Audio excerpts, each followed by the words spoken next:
Hello friends, আমি Elham Hussain, Centre for Studies in African Literature and Culture, ঢাকার পক্ষ থেকে সবাইকে শুভেচ্ছা জানাই। আজকে বেশ ইন্টারেস্টিং একটি বিষয় নিয়ে আমি কথা বলবো। আফ্রিকার সাহিত্যে সায়েন্স ফিকশন বিশ্বজুড়ে কিশোর কিশোরী তরুণ তরুণীদের মধ্যে, এমনকি যারা জ্যেষ্ঠ তাদের মধ্যেও বেশ জনপ্রিয়। কিন্তু সারা বিশ্বে সায়েন্স ফিকশন নিয়ে যতটা আমরা মাতামাতি দেখি, আফ্রিকার সাহিত্যে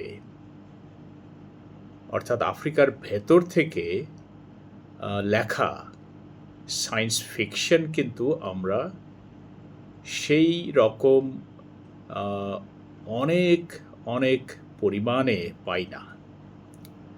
তো কেন পাই না, বা আফ্রিকার সায়েন্স ফিকশন কেন আমরা ইউরোপের যে পরিমাণে সায়েন্স ফিকশন পাই সে পরিমাণে পাই না?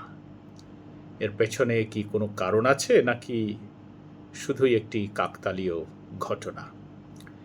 আফ্রিকা তো বিশ্ব সাহিত্যে এখন একটি দৃশ্যমান উপস্থিতি, এবং আফ্রিকা ওলে সোইঙ্কা, গুগি wa Thiong'o, Chinua Achebe, Ben Okri, Mia Couto, Ayi Kwei Armah, Ama Ata আইডু, এরকম আরও বহু প্রথিতযশা সাহিত্যিক তৈরি করেছে, এবং তারা বিশ্ব সাহিত্যে অমূল্য অবদান রেখেছেন এবং রেখে চলেছেন। তো তাহলে যে পরিমাণ আমরা আফ্রিকার উপন্যাস পাই, কবিতা পাই বা নাটক পাই, ঠিক তার সাথে সমানভাবে বেড়ে ওঠা সায়েন্স ফিকশন কেন পাই না? তো সেটির দু একটি কারণ আমি উল্লেখ করব। এর পেছনে মূলত যে কারণটি রয়েছে সেটি মনস্তাত্ত্বিক,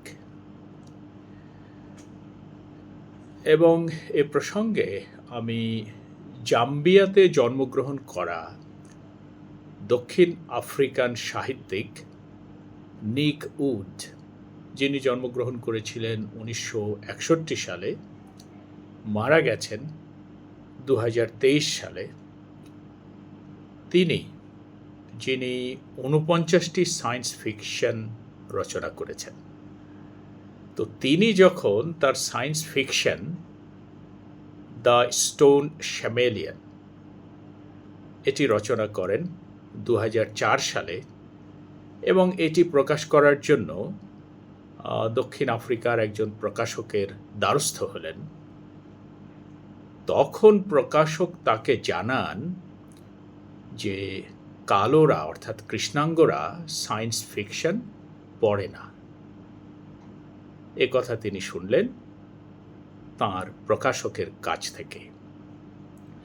তো প্রকাশকের এমন কথায় তিনি উৎসুক হয়ে ওঠেন এবং এর পেছনের কারণ জানতে চান, যে এর পেছনে কারণ কি। এই প্রশ্নের উত্তর ক্যানাডিয়ান সায়েন্স ফিকশন লেখক নালো হপকিনসন, যার জন্ম 1960 সালে, তিনি দিয়েছেন এই প্রশ্নের উত্তর।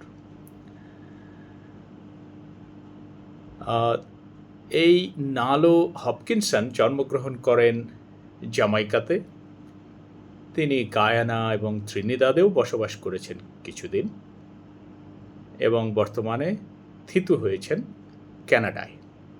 তো তার মতে, যখন একজন কৃষ্ণাঙ্গ সায়েন্স ফিকশন লেখেন, তখন স্থানীয়রা তাকে সন্দেহ করেন। তারা মনে করেন তিনি ঔপনিবেশিকতাকে আত্মস্থ বা ইন্টারনালাইজ করছেন। আহ, এই সূত্র ধরে আরও একটি আহ, মন্তব্য এই সায়েন্স ফিকশনের বিষয়ে মন্তব্য উল্লেখ করা যায়, যেমন আফ্রিকান ফিউচারিজম এবং আফ্রিকান জুজুইজম এই দুটি শব্দের যাকে প্রবর্তক বলা হয়, সেই আফ্রিকান আমেরিকান ফ্যান্টাসি ও সায়েন্স ফিকশন লেখক ননেদি ওকোরাফোর, যার জন্ম 1974 সালে, তিনি তার নিজ ব্লগে লিখেছেন যে আফ্রিকান সায়েন্স ফিকশন এখনও অ্যালিয়েন, স্টিল অ্যালিয়েন বা অচেনা। তিনি নাইজেরিয়ান সিনেমা পরিচালক তচিদি চিকিরিকে বলেছেন, আমরা এখনও সত্যিকারের সায়েন্স ফিকশনের জন্য প্রস্তুত নই। দৈনন্দিন জীবনের বাস্তবতাই আমাদের কাছে বেশি প্রাসঙ্গিক। আসলে 19বিংশ শতাব্দীতে সাম্রাজ্যবাদ বা উপনিবেশবাদ যখন বিশ্বের নানান প্রান্তে তার প্রভাব বিস্তার করে চলছিল ও হেজেমনি প্রতিষ্ঠা করছিল, তখন ইংরেজ ঔপনিবেশিকদের সায়েন্স ফিকশনের প্রয়োজন ছিল। তারা অনুভব করেন যে তাদের সায়েন্স ফিকশন প্রয়োজন। মানে লক্ষ্য করুন, কলোনিয়ালিজমের উত্থান, আবার সায়েন্স ফিকশনেরও উত্থান। তো এ প্রসঙ্গে হাওয়াই বিশ্ববিদ্যালয়ের প্রফেসর এমিরিটাস ও তিনি কালচারাল ক্রিটিক, সাংস্কৃতিক তাত্ত্বিক, 2008 সালে তিনি একটি বই প্রকাশ করেন। বইটির নাম colonialism and the emergence of science fiction. বইটি প্রকাশ হয় 2008 সালে। তো সেই গ্রন্থে জন রিডার, অর্থাৎ প্রফেসর এমেরিটাস জন রিডার, তিনি বলেন, উপনিবেশবাদ ও বৈজ্ঞানিক কল্পকাহিনী বা সায়েন্স ফিকশনের উত্থান হাত ধরাধরি করে। তিনি আরও বলেন, সায়েন্স ফিকশনে যে ফ্যান্টাসির জগৎ নির্মাণ করা হয় তা ঔপনিবেশিক শক্তির আবিষ্কার ক্ষেত্রও বটে। এটি তাদের সাম্রাজ্যবাদী শক্তির নতুন গন্তব্য। এটি তাদের হাতছানি দিয়ে ডাকে।